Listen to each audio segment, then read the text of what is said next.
Facultad de Ciencias Políticas y Sociales presenta En su propia voz, el debate de nuestro tiempo. Un programa de análisis y reflexión de la agenda política y mediática de México y el mundo. Con Marta Gloria Morales Garza, Efraín Mendoza Zaragoza, Marcela Ávila Egleton y Antonio Flores González. Comenzamos.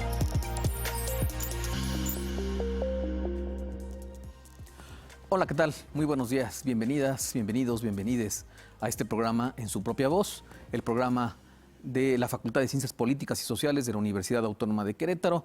Agradecemos su atención, agradecemos que nos sintonice en la televisora universitaria, en el canal 24.1 de la televisión abierta y en diferentes sistemas de cable, que nos consulten las plataformas en las que estamos también reproduciendo este programa. Agradecemos desde luego a quienes nos escuchan por el 89.5 de FM de la frecuencia modulada de Radio Universidad Autónoma de Querétaro. Mi nombre es Antonio Flores González y pues estamos aquí en el programa En su propia voz de este martes. Estamos transmitiendo en vivo hoy desde el Centro Universitario del Cerro de las Campanas, aquí en las instalaciones del campus de la Universidad Autónoma de Querétaro. Muchísimas gracias por su atención. Pues estamos transmitiendo en vivo, como ya comentaba, pues tras un fin de semana difícil en Querétaro, complicado por las lluvias, por la contingencia que se ha presentado por esta situación. Y pues queremos expresar nuestra solidaridad con las personas que han perdido algún familiar, amigo, que han sufrido algún daño en sus bienes o en sus personas, en sus viviendas, y pues un llamado a que sigamos manteniendo ahorita los cuidados, a extremar los cuidados en los siguientes días, que se pronostica pues que continúen las lluvias en nuestra entidad y particularmente pues en nuestra ciudad. Y dicho esto, pues procedemos al programa del día de hoy, donde vamos a hablar de algo que se ha estado comentando en la última semana, los datos que a nivel federal el INEGI ha publicado respecto a la disminución de la pobreza, esta disminución significativa en ese sentido en nuestro país, donde se ha anunciado que 13.4 millones de personas que vivían en situación de pobreza en los últimos 6 años, entre el 2018 y 2024, han salido pues de esta situación, y de entre ellos 1.7 millones que estaban en pobreza extrema han salido también de esta situación. Es la tasa de pobreza más baja registrada en nuestro país desde que se tiene esta medición, si no mal recuerdo, en la década de los 90, a principios de los 90 del siglo pasado, del siglo XX. Bueno, pero para hablarnos de ello y para aclararnos esta situación, pues tenemos hoy el gusto de contar con la presencia de nuestro compañero, el doctor Enrique Cato Vidal. Bienvenido. Muchas Doctor. gracias por la invitación y poder platicar de este informe. Realmente es una discusión que tenemos desde 2022 hasta ahora, donde ha venido disminuyendo la tasa de pobreza, al menos con la medición oficial. Al menos con la medición oficial. Bueno, pues muchas gracias por aceptar la invitación, por hablar con nosotros. Vamos a hablar, se ha estado hablando pues en los medios de estas cifras, las queremos hoy aterrizar también a Querétaro, para ver qué es lo que ha pasado en Querétaro, que no se ha dicho mucho. Ahorita veremos qué es lo que hay que decir y por qué no se ha dicho mucho también al respecto de Querétaro. El doctor Enrique Cato Vidal es doctor en Economía, es profesor de nuestra Universidad Autónoma de Querétaro, de la Facultad de Contaduría y de nuestra Facultad de Ciencias Políticas y Sociales. También es investigador nacional y participa nuevamente como investigador anfitrión en los veranos de la ciencia UAC.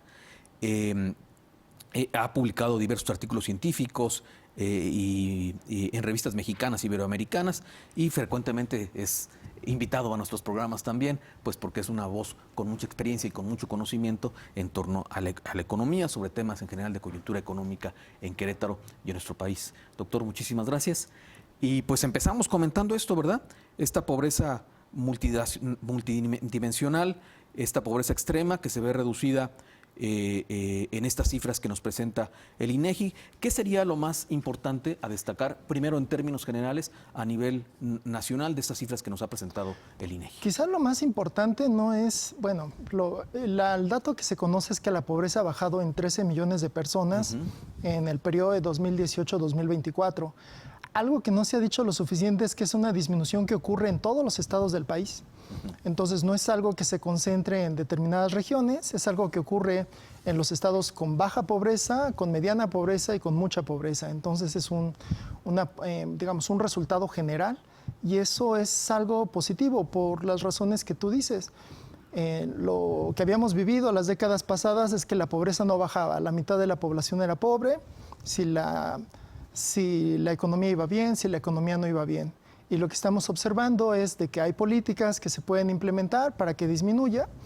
Eso ocurre, como estamos platicando, a lo largo de todo el territorio, incluyendo el caso de Querétaro. Creo que ese es algo como muy positivo. El INEGI también dio un dato un poco como fuera de protocolo, porque hacen un análisis y dicen cuál es la pobreza antes de las transferencias gubernamentales, después de las transferencias gubernamentales, y en ambos casos se observa que la pobreza baja.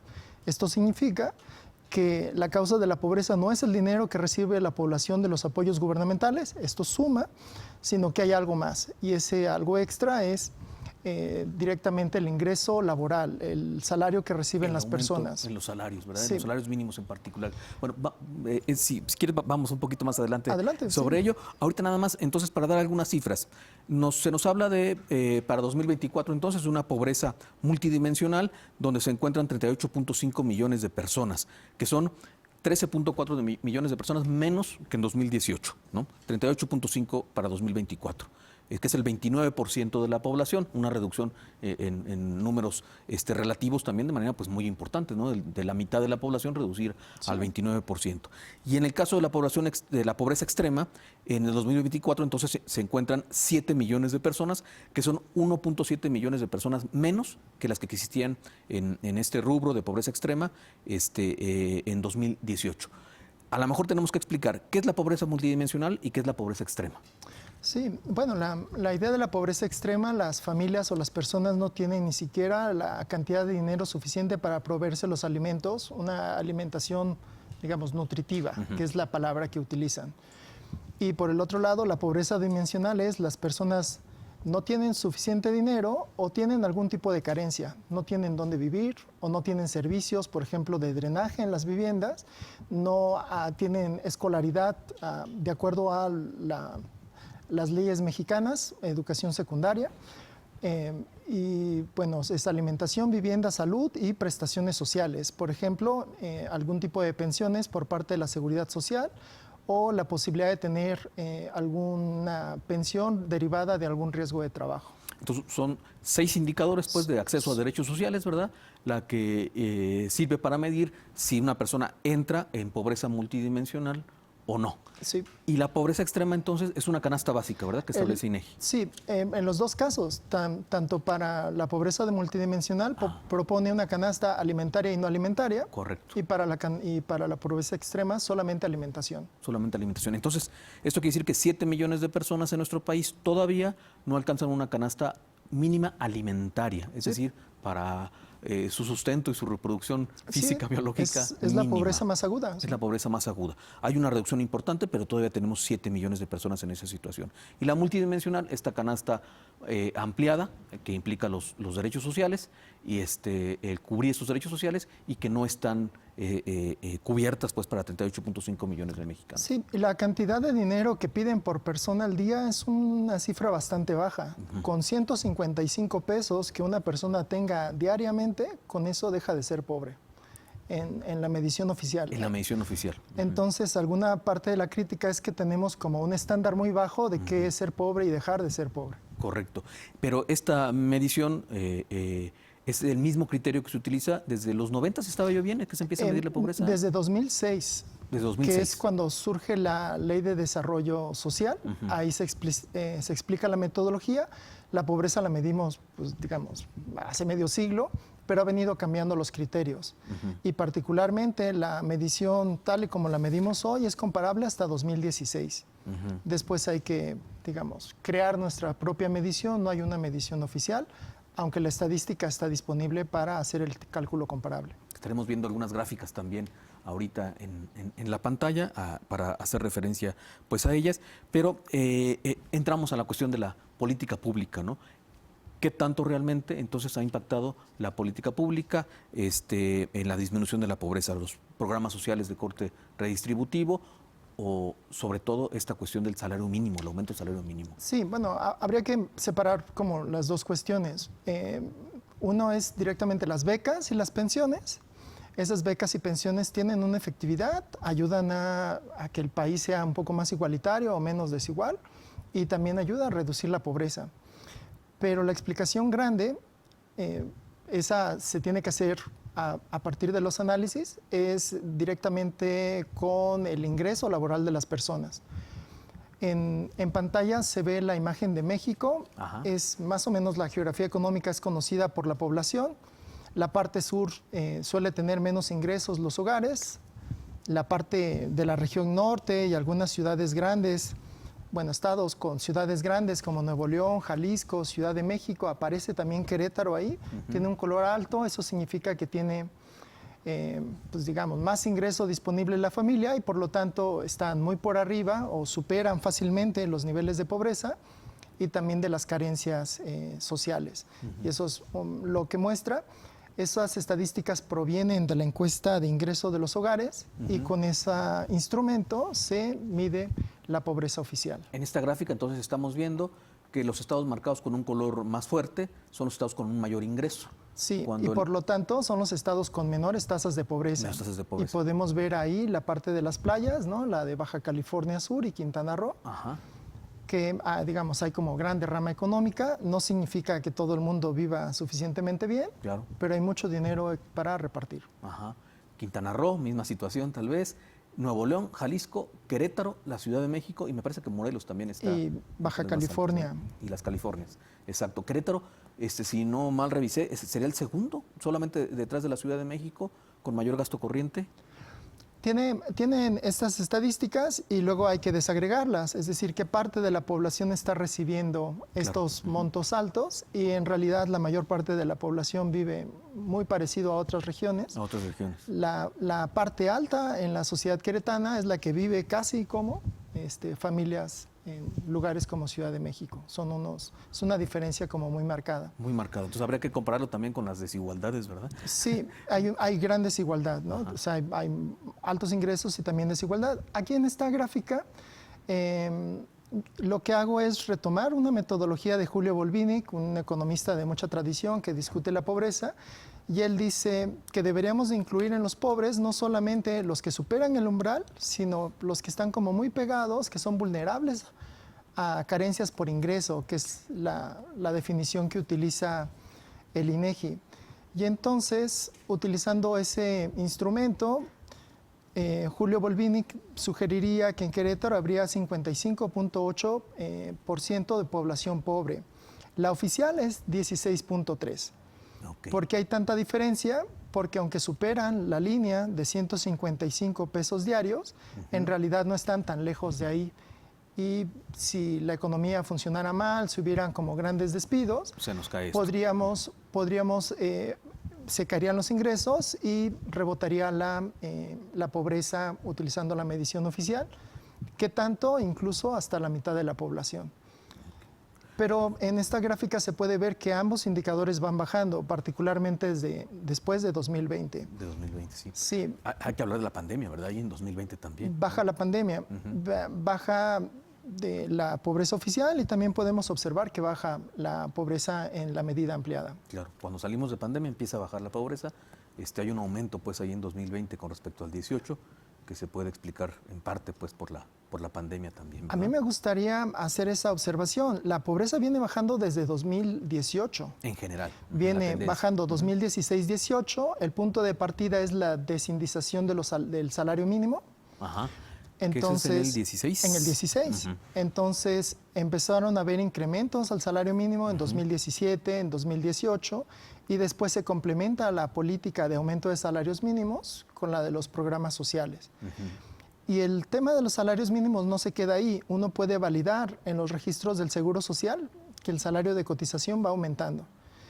Y es cierto, el tema de por qué se detuvo esa disminución de la pobreza va en parte en el 2020 con la pandemia del COVID, pero si hiciéramos abstracción y pudiéramos quitar esa barra, podríamos observar que la tendencia viene bajando. Hay una tendencia marcada. Particularmente en zonas urbanas, donde hay personas que tienen un patrón y tienen un salario y por lo tanto están, digamos, influenciados por el salario mínimo. Una vez que salimos de las zonas urbanas, ya la disminución de la pobreza no es tan marcada como acabamos de ver en las gráficas. Es decir, en la zona rural la tendencia es menor. La tendencia es menor. Pero existe una tendencia a la baja también. Sí, por la razón que explicamos. Ajá. Si el aumento de los salarios en los trabajos es la fuente que disminuye la pobreza, Claro. fuera de las ciudades donde el mercado laboral no es tan marcado, es un poco más difícil reducir pobreza. Claro, no es asalariado mucha de la población, no es asalariada mucha de la población que vive. O los negocios son muy rural. pequeños y tiene esta característica, no alcanza esa política salarial para el combate de la pobreza. Correcto. ¿Por qué no se ha comentado en Querétaro? Ha sido una baja bastante importante. ¿Es mayor a la nacional incluso la reducción? ¿O? A ver, Querétaro es un estado con pobreza baja y se redujo a la mitad. O sea, digamos, Muchísimo. sí, es muchísimo. Muy buena noticia. Son excelentes noticias. Son 220,000 personas que están saliendo de la pobreza. Ajá. Es algo que tendríamos que estar repitiendo y no aparece en los medios, no aparece en la comunicación. En realidad es algo que ocurrió en todo el país. No se reconoce el logro del sexenio pasado, que es una política laboral. Acá lo que sería importante decir es que no comenzó con 2018, comenzó con 2016 esta política. Y es algo que ha estado como al margen, aparece como en tercer lugar la noticia. Simplemente se dice Querétaro es de los estados menos pobres, pero no se explica directamente en qué consistió o cómo ha sido la disminución. Pero reducir la pobreza oficial a la mitad, Sí. siendo que habíamos pasado, digamos, mucho tiempo sin que esto hubiera ocurrido, tendría que ser motivo. No lo fue en 2022, tampoco lo fue en 2024. Acá en la gráfica que se observa, podemos notar que el caso de Querétaro es de los estados con menos pobreza. Simplemente pongo como los límites. Chiapas, Guerrero y Oaxaca, los estados que tradicionalmente decimos que son los más pobres del país, lo siguen siendo. La disminución ocurrió, pero queda mucho tramo. También, pero queda mucho tramo, ¿cierto? Queda mucho tramo por disminuir. Podemos ver que está extremadamente muy por arriba del promedio nacional. En la gráfica está marcado como Estados Unidos mexicanos. Ajá. En Chiapas, perdón, el caso de Chiapas, Oaxaca, Veracruz, incluso Veracruz también, ¿verdad? Y Puebla. Guerrero y Puebla, la pobreza también en Puebla es importante. Pero Chiapas estamos viendo ahí que está alrededor del 66%, entonces. Sí, esa es la pobreza. Altísima. Sí. La pobreza multidimensional, ¿verdad? Sí, Estamos la ahí. multidimensional son los datos oficiales.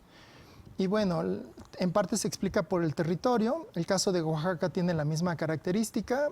Todo el Pacífico Sur, Chiapas, Guerrero y Oaxaca son casi 800 municipios donde hay que llevar toda la infraestructura pública, estas que estamos platicando, alimentación, educación, salud y servicios para la vivienda. Nuevo León, con menor pobreza, arribita del 10%. Es el alumno mejor aplicado en México, está en la frontera norte, es una gran ciudad, gran industria, modernización, y tiene esos niveles de pobreza. Según la versión oficial, 10% de la población en Nuevo León es pobre. Es pobre. Un comportamiento muy similar Querétaro con Nuevo León, ¿no? Es una política federal que arrastra a todos los estados en buena dirección, Pues ¿no? la podemos observar en todas las entidades. Disminución de la pobreza. Aunque todos los niveles de gobierno tienen programas antipobreza, en este caso el resultado es desindización de salarios mínimos sumado a todos los programas sociales federales, estatales y municipales. En ese sentido, como economista, ¿qué se recomendaría por delante en cuanto a políticas públicas? Tal vez no baste solamente mantener la tendencia pues, que se está marcando actualmente y que se ve que ha dado resultados, sino también adicionar algo más, ¿no? Hay derechos sociales en los que no hubo avance, ¿no? Hay derechos, en todos, no sé si podemos ver la gráfica, en todos los programas hay avances. Algunos son 20%, ¿no?, de indicadores de población con esas carencias. El caso más agudo es el de las carencias sociales. Ajá. La conversación cotidiana normalmente decimos que son los informales. Los trabajos informales. Son la mitad de la población tiene, esa es la que está acá. Ahí está la Podemos ver que todas tienen avances. Las barras verdes, que es la discusión pública, que es la de salud, Ajá. tiene un punto alto en 2022 y finalmente baja en 2024. Pero las barras verdes y las moradas están relacionadas. Las personas en México obtenemos servicio de salud directamente a partir del trabajo, sea el Seguro Social o el ISSSTE o el servicio médico de Pemex o el del Ejército. Y entonces los dos están relacionados. Para avanzar, necesitaríamos hacer en el país dos cosas. Uno, salir de las ciudades para combatir la pobreza. Este es como un pendiente. Vamos a trabajar lo rural, entonces tendríamos que trabajar lo Vamos rural. a trabajar. Y lo segundo es el de la informalidad laboral. En la medida en que más personas puedan tener un servicio con protección normalmente al seguro social, en esa medida vamos a seguir viendo la disminución de las carencias sociales a partir de la seguridad social. Vamos a poder tener vacaciones pagadas, aguinaldo, reparto de utilidades, y servicio médico para el trabajador y también para la familia. Y eso es lo que vamos a observar. En el caso del país vemos que 48%, la mitad de la población, no tiene adscripción o seguridad social, que es lo que normalmente reconocemos como la población informal. Y en el caso de Querétaro, ese porcentaje es mucho más pequeño. Estamos viendo Ese es el dato nacional. Sí, ¿las barras de qué color? Las barras moradas, las más sí. altas, esa es la carencia más alta. Más alta. Aquí aparece una infografía que prepara el INEGI. Abajo a la izquierda dice 37% de la población tiene carencia por seguridad social. Y lo que sabemos es que en una ciudad como la de nosotros hay un porcentaje muy elevado, 60% y más, de población que tiene registro en el Seguro Social. Ajá. Y sin embargo es el indicador donde tendríamos que trabajar más. Y igual que en todo el país, es el indicador que tiene como más rezago y donde tendríamos que trabajar más. ¿De qué manera se necesita, digamos, adscribir a todas estas personas? Y el trabajo son los micronegocios. Tenemos mucha población trabajando en pequeños negocios con 10 personas, con 5 personas, y en la medida que podamos hacer que todos estos haya registros, haya patrones dispuestos a afiliar y pagar las cuotas sociales, funcionaría. El temor de mucha población es que si es un sistema colapsado, ingresar al doble de población generaría un reto enorme en términos de atención médica. Claro, entonces hay que invertir mucho ahí e impulsar pues el registro pues para la seguridad social, ¿no? Sí. El trabajo doméstico, todavía hay un rezago, hay muchísimo, ¿no? Muchas trabajadoras domésticas que no están con seguridad social. Yo creo ¿no? que el avance ha sido mínimo a partir de muchos años y de legislaciones al respecto. A pesar de que hay un avance importante, pues en Sí, pero este es un tipo de trabajo y luego sumamos todos los demás. Sí. Y bueno, pues ese sería lo que tendríamos que hacer para volver a observar avances tan grandes. Es importante el dato, de 2020 a 24, 4 millones de personas cada año salieron de la pobreza. 4 millones de 4 personas. millones de personas. Cada Muchísimo. año. Es muchísimo. Sí. Si estamos hablando... Y no estamos conversando de eso, digamos, fuera de este espacio. Claro, sí. Y es muy importante por lo que implica, pues. Vemos que es una población, 13 millones de habitantes, similar a la población de países completos de América Latina como Bolivia, ¿no? Sí. Que implica pues una transformación en su calidad de vida, un cambio pues en su calidad de vida, ¿no? Y digamos, desde el punto de vista académico, también es importante señalar que se puede hacer algo para transformar la realidad. Exacto. El discurso durante muchísimo tiempo es, no hay mucho que desde las autoridades o desde la sociedad se puedan hacer al respecto. Lo que sabemos es que sí. Es interesante la conversación de Viri Ríos, que está en todos lados, diciendo quienes estuvieron a cargo de la economía en el pasado tienen que salir a dar cuentas de por qué no se hizo nada y por qué condenaron a la pobreza a la mitad de la población. Exactamente, ¿no? Entonces, creo que eso es una evidencia, esto es una evidencia pues precisamente de que la economía no se mueve sola, ¿no? Y que la pobreza se puede superar con políticas públicas. La sociedad está moldeada por las instituciones, tanto las formales como las informales. Exactamente. Nos queda un minuto. Doctor, ¿quiere comentar algo que considera importante para cerrar? Yo creo que es importante recordar esta conversación que estamos diciendo frecuentemente de que las sociedades hay que evaluarlas a partir de cómo se trata a la población más vulnerable. Que finalmente se está logrando avanzar en estos temas, creo que nos está constituyendo como en una mejor sociedad. Perfecto. Pues muchísimas gracias, doctor Enrique Cato, por estar hoy aquí con nosotros en su propia voz. Seguramente en otras ocasiones continuaremos platicando de esto y de otros temas con usted. Agradecemos muchísimo su atención a este programa en su propia voz y les esperamos para el siguiente martes en punto de las 9 de la mañana en su propia voz aquí en la televisora y radio universitaria de Querétaro. Gracias, buen día. La Facultad de Ciencias Políticas y Sociales presentó En su propia voz, el debate de nuestro tiempo. Un programa de análisis y reflexión de la agenda política y mediática de México y el mundo. Con Marta Gloria Morales Garza, Efraín Mendoza Zaragoza, Marcela Ávila Egleton y Antonio Flores González. Gracias por acompañarnos.